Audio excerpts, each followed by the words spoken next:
Yo, what is going on YouTube? I am Germ here. In this video today, we're going to be going over all the latest with the TSM drama, the TSM situation, obviously involving Peter Zhang. It's been a couple of days since we talked about it. It felt like it was all we were talking about on the channel and in really the League of Legends world for a while, and for a good reason. I'm not saying that that was necessarily a bad thing, but I think it was also good to, let the story sit for a little while, wait for some more stuff to come out, wait for more opinions and just information in general, and that's definitely happened. I mean, there hasn't necessarily been anything like crazy or insane or groundbreaking since then, but there has been a lot of interesting stories. Doublelift is a guy who's talked about the situation a lot. We've heard from Shenny, we've heard from some other people inside the TSM organization. I just kind of wanted to go over all the latest, just so you guys know what's going on, just to give some updated kind of thoughts and opinions on the whole situation. Just a really crazy story, one of the bigger stories of probably the whole year that we'll see, and who knows, what's going to happen in terms of like lawsuits or, criminal charges, or I don't know what the heck's going to happen. I don't think we're going to be seeing Peter Zhang ever again in esports, or maybe even the United States at this point. Obviously, he's back in China, who knows. But yeah, definitely drop a like if you guys do enjoy this video. I would appreciate that a ton, and subscribe to stay up to date on all my latest content.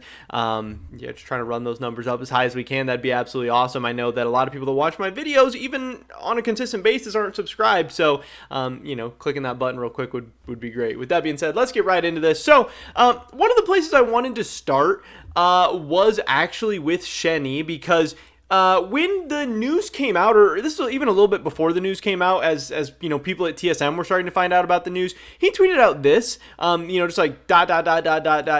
and I was very confused about this. I don't think I've said anything about this yet, but I was confused because I was like, especially after the news came out, I was, at first I was just like, okay, something's going on at TSM, and then after the news came out, I was confused by this tweet because I was like, what does this mean? How are you tweeting out dots? Like, obviously, if Shenny was involved in the situation, if he was involved with Peter Zhang, the things that were going on, then he would have known about this all. I mean, it's not like he wouldn't have known. So for him to be putting out dots or be surprised, whatever, would be kind of strained. It's not like he should be like speechless from the whole situation. Maybe he's sad and upset that Peter Zhang is leaving, or maybe he's sad and upset that, hey, they got caught in this whole thing and that TSM's a dumpster fire now and has all these negative things going on, and this is going to be, a struggle to deal with internally. But I was like, what? I don't know. This tweet just confused me. I couldn't really make sense of it. But then we did get an update from Shenny that does explain that all a lot better and honestly give us a lot more insight in this whole situation.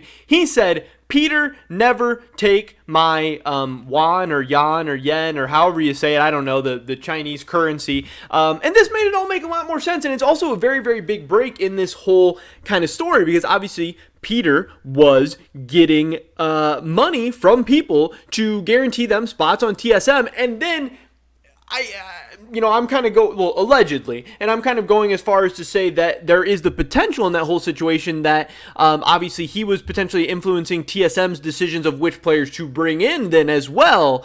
And there's been some speculation that, hey, certain players being willing to work with Peter or not work with Peter or whatever could have influenced the TSM roster that we see today, which obviously would be very crazy because they're in last place. It's overall been, a rough season for TSM and a rough year for TSM, and if they ended up with such a bad roster, if they ended up with last place roster, in part because of, Peter Zhang going out of his way to make the most money possible, that would be very interesting. Now, obviously, that doesn't seem to be the case in at least the Shenny situation, but then that kind of points a spotlight onto Kaido. And okay, if it wasn't Shenny, was Kaido caught up in this? Was Kaido taking money? I think that would make a lot more sense to a lot of people because, again, Shenny was actually a pretty big name free agent. This was a guy who played games for FPX last year. This is a guy who, we've heard allegedly had other LPL offers and chose to come to TSM.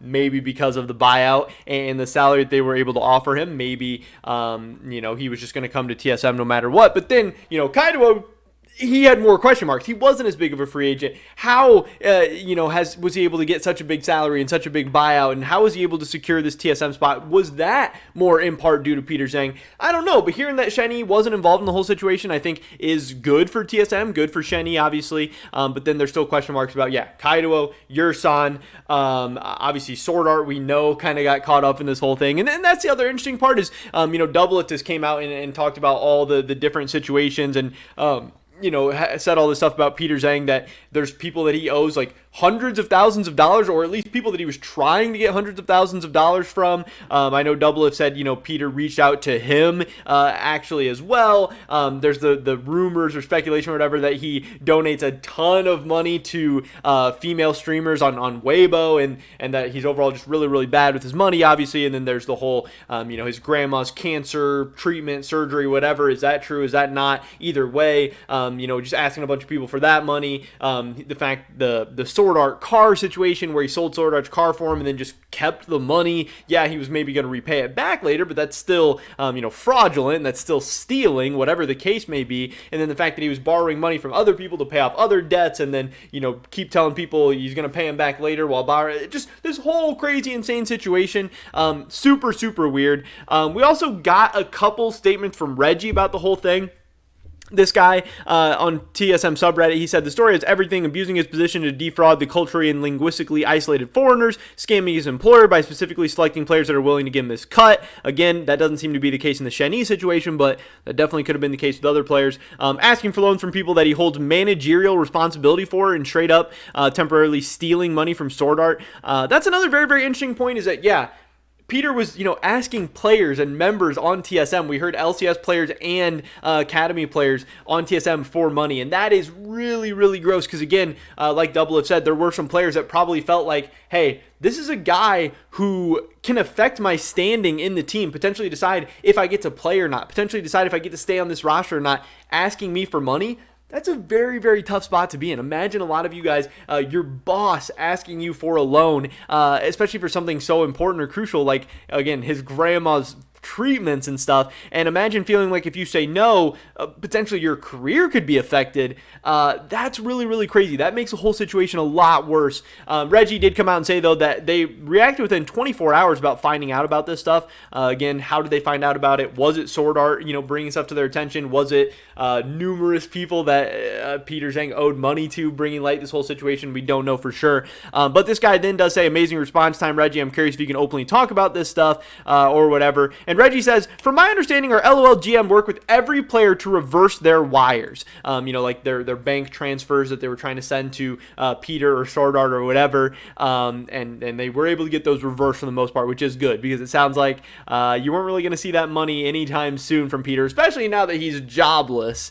And then he said, our current players are not affected, and I think that just means that they didn't lose any money from the situation, or, they got their wires reversed or whatever. I don't think that necessarily means that none of the current players are involved in loaning out any money or kind of in these contracts and stuff. Maybe he's saying that, maybe he's trying to say that none of the players were affected by this, saying that, Sword Art was one of the only guys that he was being an agent for. I don't exactly know what this means. Reggie does say, not going to jump to any conclusions. I think our team has handled the situation well so far. We'll be open and honest to the community once we have complete information. So I think that's also very, very exciting that Reggie is at least promising, once they find out more info about this whole situation, that they will be able to talk about it and stuff. I just kind of had this here too. The Reddit post about him, saying that he didn't take, Peter never had his money or whatever. So kind of interesting. I don't know, just a whole lot of extra stuff coming out about this whole situation. Really crazy, really insane, really gross. Obviously, situation from Peter Zhang, you can call it cultural differences, you can call it whatever you want.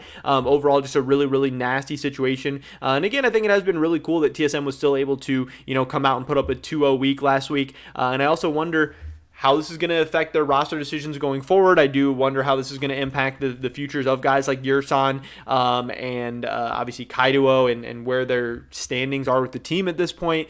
I don't know. We will have to wait and see, but that is pretty much it for this video today, guys. Definitely drop a like if you did enjoy it. I would appreciate that so much. Leave a comment down below. Let me know what you think about this whole situation. I'd love to hear your guys' thoughts and opinions. Subscribe, stay up to date on all my latest content. Hopefully catch you guys on the next one. But until then, peace.